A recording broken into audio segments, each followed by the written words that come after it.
Basically एक specialised force है दंगा नियंत्रण के लिए। क्राइसिस सिचुएशन में काम करने के लिए हमारी एक कंपनी 24 घंटों के लिए तैयार होती है। रोहित को कंट्रोल करने के लिए इनको जो है ट्रेन किया गया है। किसी भी प्रकार का स्ट्राइक, कोई भी हिल स्टेशन है, उसको हम लोग कवर करते हैं। ये गरीब घरों के बच्चे हैं जो इनमें क्षमता है, मैं उनको तराशने के लिए हर संभव प्रयास करने की कोशिश करता हूँ। शिक्षा व्यवस्था को लेकर तमाम तरह के सवाल खड़े होते हैं। कई सरकारी स्कूल ऐसे हैं जिसमें शिक्षक तो हैं, लेकिन शिक्षक कई बच्चों को पढ़ाने नहीं आते। हम सवाल खड़े हर उस शिक्षक को लेकर नहीं कर रहे हैं। कुछ शिक्षक ऐसे भी हैं जो ईमानदारी से अपने कर्तव्य का निर्वहन करते हैं। इसके साथ अब बात कर लेते हैं कोरोना की। कोरोना काल में बच्चे पढ़ने के लिए विद्यालय नहीं जा सकते थे क्योंकि लॉकडाउन लगा हुआ था। ऐसे में जो सिंगरौली ज़िले के बिंदनगर का एक सरकारी स्कूल है, उसके एक शिक्षक बच्चों के बीच में पहुंचे। अपने खर्चे से उन्होंने ब्लैक बोर्ड लिया, चौक ली, बाइक में पेट्रोल डलाया और बच्चों के बीच में पहुंचे और उन्हें पढ़ाया ताकि पढ़ाई का नुकसान कोरोना की वजह से ना हो। ये गरीब घरों के बच्चे हैं जो इनमें क्षमता है, मैं उनको तराशने के लिए हर संभव प्रयास करने की कोशिश करता हूँ। व्यक्ति के अंदर अपने कर्तव्यों को पूरा करने की लगन हो तो वह हर खतरा उठा सकता है, जिसका एक उदाहरण सिंगरौली जिले के विंध्यनगर के पास स्थित शाहपुर शासकीय स्कूल में पदस्थ शिक्षक शरद पांडे ने दिया है। कोरोना संक्रमण के चलते शिक्षा व्यवस्था की हालत खराब है। सभी स्कूल बंद पड़े हुए हैं। ऐसे में बच्चों की पढ़ाई प्रभावित न हो, इसके लिए शिक्षक शरद पांडे ने निस्वार्थ भाव से एक अनूठा अभियान शुरू किया है। हमारे बच्चे हैं, हमारे विद्यालय के बच्चे हैं और इन्हीं की वजह से हम हैं, तो इनके लिए जितना कुछ हो सकता है, अधिकतम जो मेरी क्षमता काम करती है उतना करने का प्रयास करता हूँ। लॉकडाउन के कारण ये कोविड-19 की भारी समस्या की वजह से बच्चों की पढ़ाई बहुत नुकसान हो रही थी। शुरू में ही मार्च में जब लॉकडाउन घोषित हुआ, परीक्षाएं नहीं हो पाई बच्चों की, तो सबसे पहले मैंने एक व्हाट्सएप ग्रुप बनाया। विज्ञान चूंकि मेरा सब्जेक्ट है, तो मैंने विज्ञान मित्र क्लब शाहपुर अपने विद्यालय के नाम से एक व्हाट्सएप ग्रुप बनाया और बच्चों की पढ़ाई निरंतर होती रहे इसके लिए प्रयास करता रहा। लेकिन व्हाट्सएप की अपनी सीमाएं हैं।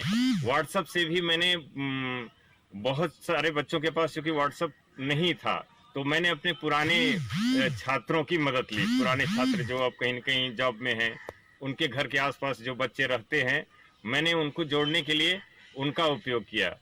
फिर भी व्हाट्सएप की अपनी सीमाएं हैं, उनको देखते हुए जब सरकार ने ऐलान किया कि मोहल्ला कक्षाएं ली जा सकती हैं, मोहल्ला कक्षाओं में भी चीज़ों को समझाने के लिए बहुत दिक्कत हुआ करती थी कि हम कैसे अधिकतम समझ बना सकें अपने बच्चों की, तो इसके लिए विचार करता रहा। फिर एक बोर्ड खरीदा मैंने। बोर्ड को रखने के लिए दिक्कत होती थी, लिखने के लिए।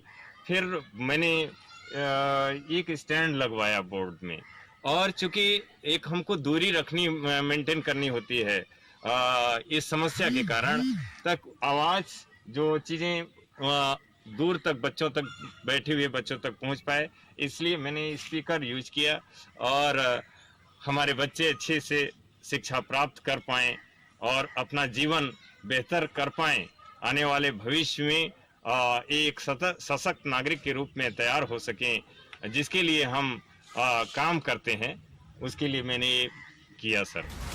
अपनी बाइक पर खुद के पैसे खर्च कर पढ़ाई कराने वाले शिक्षक आमतौर पर कम ही होते हैं, लेकिन जो होते हैं वो निस्वार्थ भाव से काम करते हैं और समाज को शिक्षित करने का काम करते हैं। हमने समाज की बात इसलिए की क्योंकि शरद पांडे बच्चों को पढ़ाने के लिए बाइक पर बोर्ड और लाउड स्पीकर लेकर गांव-गांव जाकर पढ़ाने का कार्य कर रहे हैं। शिक्षक की इस अनोखी पहल से अभिभावक भी बेहद खुश हैं। शिक्षक शरद पांडे बताते हैं, मैं बच्चों को पढ़ाने के लिए तकनीक की भी मदद लेता हूँ। मेरी कोशिश बस इतनी सी है कि बच्चों की पढ़ाई ना छूटे। शासन के द्वारा तो ऐसा कोई फंड मिलता नहीं है, तो मैं मांग भी नहीं पाता हूँ, और चूंकि मैं बच्चों की तात्कालिक आवश्यकताएं जो देखता हूं तो मेरे पास जो रहता है उसको खर्च कर देता हूं सर। इसके अलावा जैसे स्कूलों में, सरकारी स्कूलों में खासकर बहुत सीमित फंड होते हैं। मैंने हर साल हमारे विद्यार्थी राज्य स्तर में तो मैंने 2-3 प्रतियोगिताओं में सफल ही होते हैं और जिले में प्रतिवर्ष टॉप करते हैं मेरे विद्यार्थी। तो मैं लगा रहता हूं कि हमारे विद्यार्थी जो इनमें क्षमता है उस क्षमता का एक भरपूर उपयोग कर पाएं। मेरी सारी एनर्जी भले लग जाए लेकिन ये अपने बेहतर भविष्य के लिए वो सारी चीज़ें कर पाएं जो प्राइवेट स्कूलों में, बड़े बड़े विद्यालयों में लोग सोचा करते हैं। ये गरीब घरों के बच्चे हैं लेकिन इनमें असीम संभावनाएं हैं, असीम प्रतिभा छुपी हुई है। मैं उनको तराशने के लिए हर संभव प्रयास करने की कोशिश करता हूँ। बच्चे भी शिक्षक शरद पांडे से शिक्षा ग्रहण करते हुए काफी उत्साहित हैं और जिले के लोग उनकी इस अनोखी पहल की सराहना भी कर रहे हैं। इतना ही नहीं, शिक्षक शरद पांडे बच्चों की पढ़ाई में उपयोग होने वाली आवश्यकताओं को भी अपने ही वेतन से पूरा कर रहे हैं। सर हमको बोर्ड से पढ़ाते हैं और अपने हमारे लिए स्टैंड लगाए और हमको स्पीकर से पढ़ाते हैं और जहाँ आवाज़ हम लोग को दूर दूर तक सुनाई देती है। और सर हमारे साथ 24 घंटा रात दिन पढ़ाते हैं और सर जो हमको नहीं बनता है वो भी बताते हैं। और मैंने पढ़ने के खातिर एक मोबाइल भी ख़रीदा और सर हमारे मोबाइल में नेट रिचार्ज सब डलवाते हैं और जो हमको नहीं बनता वो भी सर बताते हैं। और मोहल्ले ग्राउंड में सब बच्चों को इकट्ठा करवा के बुलाते हैं और अच्छी तरह से हमको पढ़ाते हैं। गाड़ी में स्टैंड लगाए होते हैं और व्हाट्सएप में भेजते हैं, कैसे पढ़ाना है सब समझाते हैं। और मोहल्ले में नहीं जाते, ग्राउंड में पढ़ाते हैं, हम लोग को बहुत समझ आता है। ये गरीब घरों के बच्चे हैं जो इनमें क्षमता है, मैं उनको तराशने के लिए हर संभव प्रयास करने की कोशिश करता हूँ। आज के इस कार्यक्रम में आप लोगों ने RAF यानी रैपिड एक्शन फोर्स के जवानों के बारे में जाना, देश की आंतरिक सुरक्षा के साथ किस तरीके से अन्य तरह की सोशल एक्टिविटीज़ जवानों के द्वारा की जाती है, इसके बारे में भी आपने जाना। इसके साथ ही शरद पांडे के बारे में भी हमने आपको बताया कि किस तरीके से उन्होंने खुद के पैसे को खर्च करके बच्चों को पढ़ाया ताकि कोरोना काल में बच्चों का पढ़ाई से नुकसान ना हो। फेस इन द क्राउड कार्यक्रम का मकसद केवल यही है, आप ऐसे लोगों के बारे में जानें और समझें जो कि समाज की बेहतरी के लिए काम कर रहे हैं। वहीं सेना का जो शौर्य है उसको और बढ़ाया जा सके, इसलिए अनादि टीम RAF की बटालियन में पहुंची और नज़दीकी से जवानों की दिनचर्या को समझने की कोशिश की कि किस तरीके से RAF के जवान काम करते हैं और उनकी आगामी प्लानिंग क्या है। तो फिलहाल इतना ही, मुझे दीजिए इजाज़त और शहर की ताज़ा तरीन खबरों के लिए देखते रहिए अनादि TV। नमस्कार।